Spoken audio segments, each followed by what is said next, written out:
Back here, Radio Row, Super Bowl 51 between the Atlanta Falcons and the New England Patriots. Our coverage for the big game in Houston is brought to you by Corona Light. And now joining us is John Michaels from 92.9 The Game, the longtime Falcons sideline reporter. And most importantly, my friend, John, what's happening? How are you? What's going on, Zach? Long time now. For those that are listening up where you guys are in Jersey, you and I go way back to like 4 or 5 Super Bowl Radio Rows before. And I didn't realize at the time you were like a college freshman.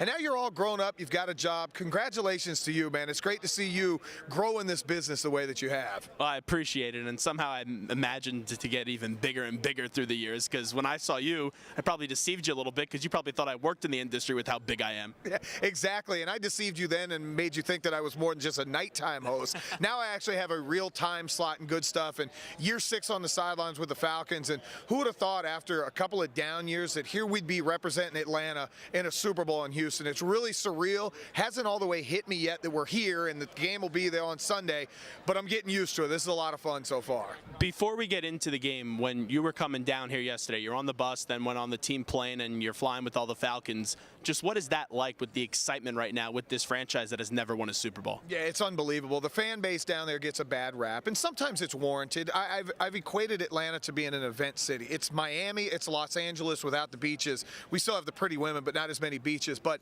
Atlanta's a city that if people win, people show up. The Hawks 2 years ago, folks showed up at the games. When they start losing, folks don't show up. But I've never seen the excitement like this. I've lived in Atlanta since 1998. Coincidentally, the first year the Falcons go to the Super Bowl. When they go to the Super Bowl in 98, to me it was more, hey, we're happy to be here.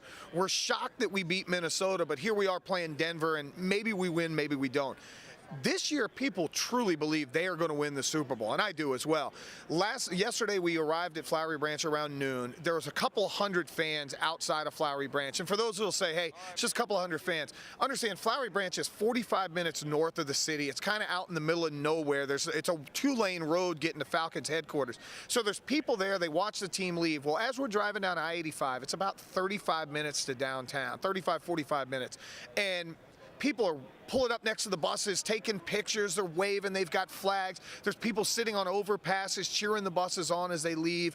And then we get to Atlantic Station, which is a nice development area close to downtown Atlanta, and there's probably 10,000 people at Atlantic Station, all dressed in red and black. They're holding their Falcon flags. We took all 6 of the buses through there, and people are banging on the buses. They're cheering. They're doing the ATL chant.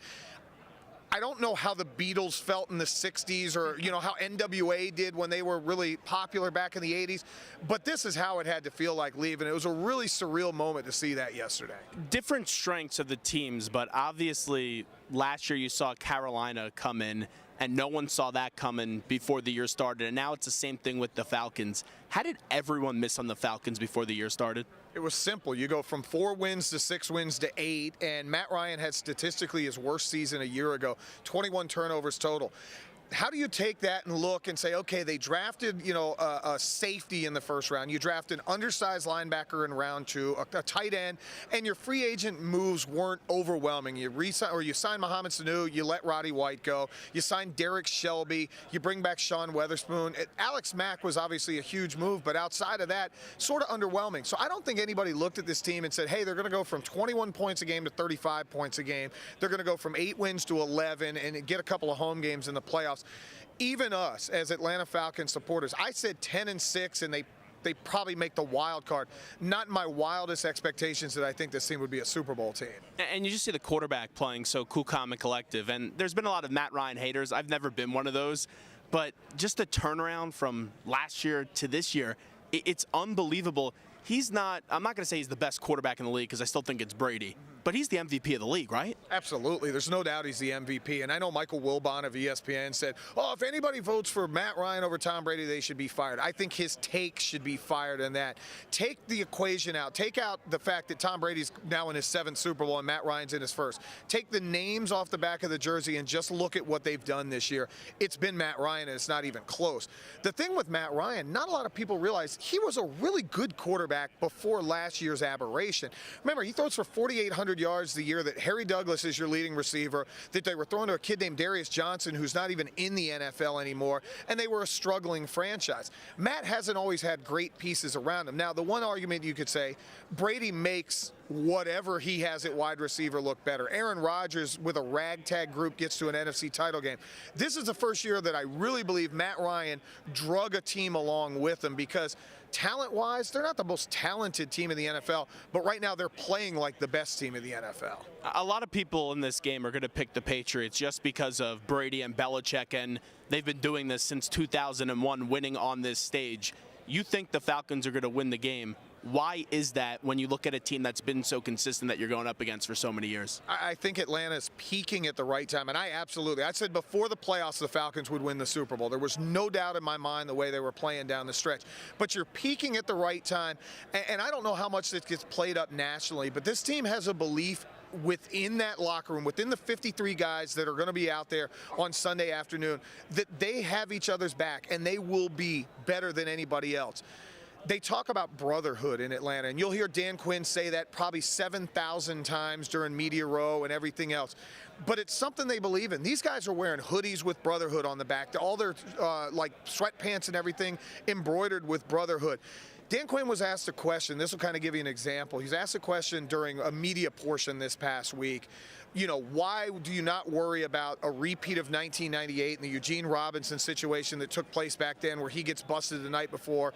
And he goes, our guys have so much accountability within each other that no one would allow somebody else to go rogue and have something happen to that. When you have that kind of belief, you don't necessarily have to be the best team, but you take that onto the field on Sunday and they believe they can conquer. Remember the Patriots' first Super Bowl. Back then, it was every player introduced individually, and you come out and you dance. And they came out as a team. Not that Atlanta would copy, but I almost guarantee they want to do the same thing.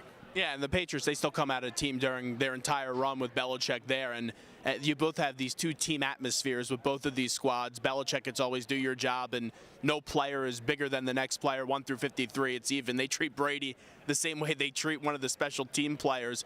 With that being said, though, with the Falcons, you had a chance to win a few years ago. This was a team under Mike Smith that had the talent and just didn't get it done, and eventually you had to change coaches. With Dan Quinn, you've seen the turnaround so quickly, with last year being his first year, and now what you're seeing, this team being 60 minutes away from winning a Super Bowl if they're able to get it done on Sunday. What are the biggest differences from Smith to Dan Quinn? I think there's a few things. I think Mike Smith, and when they go to that year to the NFC title game, they were good enough to win. But it still seemed to be a missing it factor. It was almost like, can they believe that they're going to win? And you beat Seattle that year, and it's like, all right, awesome, we're in the NFC title game, and nobody gave us a chance outside of Flowery Branch. This year, I think Dan Quinn's built a belief in everybody outside of there that this team can win, and there's been subtle adjustments he's made. It would have been simple last year to fire Kyle Shanahan. Offense was not very good. It turned over. It looked like, square peg, round hole. Matt Ryan doesn't fit here. Dan Quinn, Arthur Blank, Thomas Dimitroff said, nope, we're not going to go that route. It's going to be pretty simple. We're going to stay the course. It's going to be our family-like atmosphere, and we're going to believe. Matt Ryan put in the work in the offseason that he needed to do, and because Dan Quinn had that belief, the team's gotten better. He also believed enough to put 4 rookies on the field defensively at the start of the regular season. You have Keanu Neal, your first-round pick, Deion Jones, your second, Devondre Campbell, your 4th round, and an undrafted kid in Brian Poole who plays nickel and has been the nickel corner from day one. That takes a lot of trust and belief. Dan Quinn just seems like the right guy. His in-game coaching has gotten better from year 1 to year number 2. Subtle adjustments defensively where they're more aggressive, they play more man coverage, and I think this is sustainable for a long time. Atlanta's got a nice window with youth, enough veterans where, you win on Sunday, this could be one of those runs that you see 4 or 5 years from now, oh no, here's the Falcons once again. John Michaels with us, Falcons sideline reporter on the Zach Gelb Show, live from Radio Row, Super Bowl 51, Falcons and the Patriots. With this defense, it's a defense that statistically, they're not a good defense, but both these defenses are playing better now later in the season. How do you describe this defense? The defense is fast. They say fast and physical in Atlanta. It's a very overused moniker, but they are very fast. Early in the year, I think teams exploited what the Falcons were doing. A lot of cover 3, which means your linebackers got to get to the right depth in zones, and quarterbacks were picking it apart. Halftime of the first game against Green Bay, the Falcons come out in the second half, and all of a sudden they're walking corners up. They're playing more press coverage. Still some zone in behind it, but they're playing more physical and they're playing their type of game. And I think what you've seen since that point is now it's easier. Hey, you're a corner, you're covering this guy. It's pretty simple. You go out and run that. They're athletic and they're young enough where they can go do that. And I'm going to tell you, they will hit the Patriots harder than they've been hit all season long. Keanu Neal is a howitzer at the safety position. Deion Jones can run anybody down from middle linebacker. Vic Beasley goes from first-round bust, and I use air quotes with that, to leading the league in sacks because he's fast. They were able to spy Vic Beasley on Cam Newton and let him run Cam Newton down for a sack earlier this year. They're not the best, but they're going to be good enough. If they hold New England 24 or less, Atlanta's going to walk home with the Lombardi Trophy. The hitting point, because we saw Seattle and they hit hard. Julian Edelman got rocked in the Super Bowl 2 years ago. I thought he had a concussion and he still found a way to fight through. So you need to do more than hitting. And the thing with the Patriots, they don't have the best offensive line, but their offensive line's good. Skarnecki has done a good job coaching that unit up, coming back from retirement. But Brady gets the ball out so quickly, and those receivers are possession receivers, and then Hogan can hit you with the deep ball. How do you just stop that, and what else they need to do? Because just hitting them hard isn't going to work. Yeah, they're going to have to mix everything up. And I guess the best thing for the Falcons is you've played Russell Wilson, you've played Aaron Rodgers in back-to-back games. So you know you can't go. And if you walk in and play, hey, we're going to play cover 3 against Tom Brady, he's going to complete 85% of his passes, you're going to lose the game. They mixed up a lot against Aaron Rodgers, and they're going to have to do the same against New England. Yeah, just hitting him will not get it done. There will have to be disguises. I think more importantly than the physical hitting on a tackle, it's the reroute at the line of scrimmage. Get your hands on these receivers, because you mentioned Brady, what is it, about 2.5 seconds, the ball's gone. Well, if you can make a guy take an extra step or you jam him outside of the release that he wants, all of a sudden you make it, instead of 2.5, it's 3.5, or it's 2.9, or it's 3, and a guy can get there from the defensive front. That, to me, is the most important. And then the other important side to that, New England's going to complete passes. They might complete 75% of their balls. But if it's a 5-yard out, you need to tackle them at 5 yards. If it's a 7-yard throw, tackle them at 7. What they can ill afford is to go from 5 to 15, and the chains keep moving. I think early, too, because we talk about how good your offense is. You got to neutralize that offense by going on these long drives. Obviously, Brady could do that by himself, but they're going to look at that run game, and they have a lot of explosive weapons in the backfield. LeGarrette Blount's having a career year. Dion Lewis has just been so sensational ever since returning from the injury. And James White here and there gets a touchdown. How do you stop those running backs? I think for LeGarrette Blount, you got to stop him before he gets running. He's a guy that once he gets a yard or 2 downhill, all of a sudden it's a 4 or 5 yard gain. So get some penetration early, tackle him in the backfield. Philly gave us problems. I remember talking to you before the Philly game. They would spread the Falcons wide, and they got Sproles in one-on-one matchups with our backers. As fast as our linebackers are, it's still hard to cover when you know Sproles has got that option route, in or out, and he's going to make a play. You've got to do the same thing with them. They have to somehow make the Patriots one-dimensional. Not going to stop Tom Brady, but if he has the play-action game working because they're rattling off 4 or 5 yards of play, you're in some trouble. And I think one of the main things for the young guys being there is being able to realize who's on the field and get aligned. One of the things the Falcons, if they've had some issues at times this year, all of a sudden the team comes with a different personnel group and we're scrambling to figure out where you can't do that against Tom Brady, or boom, he's going to have a big play, and the next thing you know, you're down some points. John Michaels with us. Okay, let's get to your strengths. You take a look, obviously, you start with Julio Jones, one of the best wide receivers in the league. Belichick always takes away that best option. I don't know if you could take away Julio Jones. Can you contain him? We shall see. How much do you fear Belichick taking away Julio Jones in this game? Not one bit. And the reason being, Julio missed 2 games this year, and he had 4 games where he was held 35 yards or less. Falcons are 6-0 in those games, so they're averaging 37 points a game. Point being, Matt Ryan's hit 13 different receivers for touchdown this year. Matt Ryan completes balls on average 8-10 different players each week. So if they spend and send a double team, say it's McCourty and a safety over the top, or it's Malcolm Butler and a safety over the top, the Falcons have plenty of weapons to go out and exploit, basically playing 9 on 10 at that point.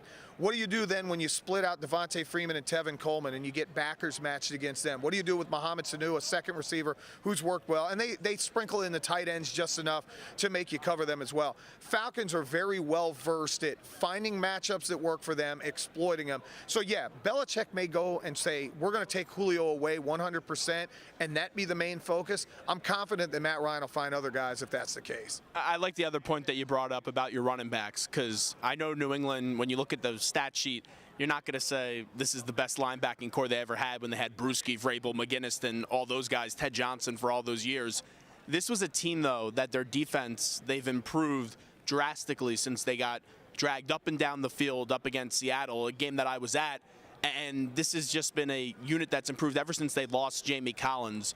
Those running backs up against the linebackers, do you give an advantage to one? And if New England's going to try to contain those running backs, how do they do it?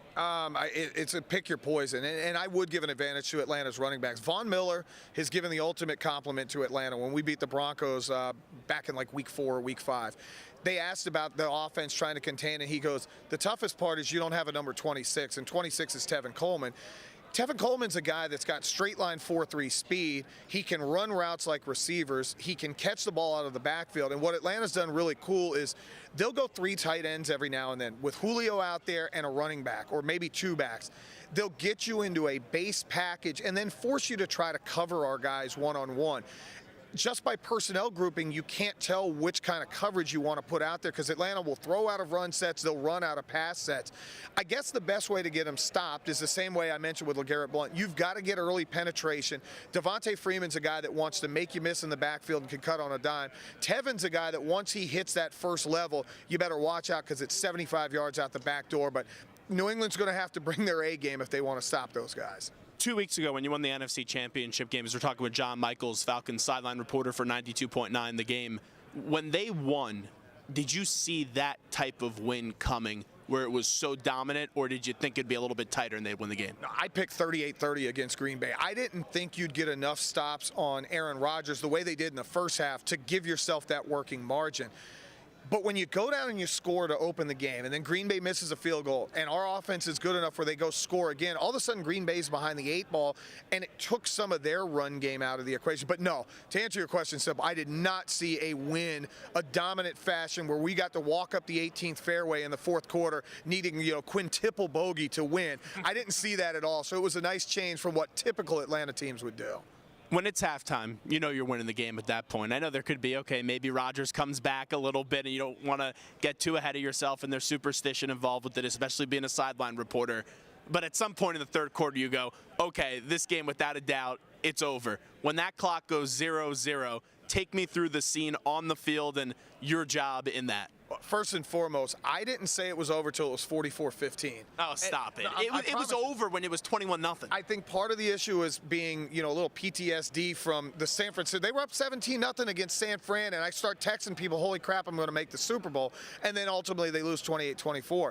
44-15, I knew, okay, we're going to the Super Bowl. So about 7 minutes left, and I'm still on the broadcast, so I can't get too giddy and too over the top.